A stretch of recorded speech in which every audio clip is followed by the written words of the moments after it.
Syederlun, satu unit jembatan gantung penghubung antar kecamatan, pada Jumat 11 Agustus 2023 sore dilapor ambruk ke sungai di lintasan Desa Cotpunti, Kecamatan Woila Timur yang menghubungkan ke Desa Panton, Kecamatan Woila Induk sama sekali tidak bisa digunakan lagi.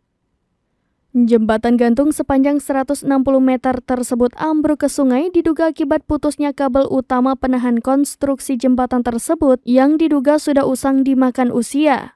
Hal itu dibenarkan Camat Woila Timur Syarifuddin kepada serambinews.com pada Jumat 11 Agustus 2023.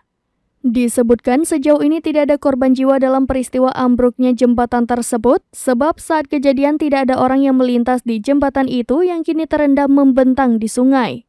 Namun demikian, meski jembatan tersebut tidak bisa digunakan lagi, akan tetapi masih ada jalan alternatif lainnya yang bisa digunakan, namun jarak tempuhnya lumayan jauh.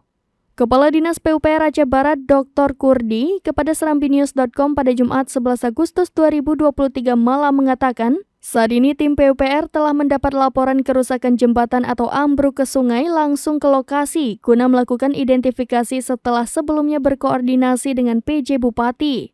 Terkait kerusakan tersebut, ia belum bisa memastikan penyebabnya secara pasti dan hal itu baru bisa diketahui setelah tim teknis dari PUPR mengidentifikasi kerusakan itu. Dari Aceh Barat, Sadul Bahri, serambinews.com.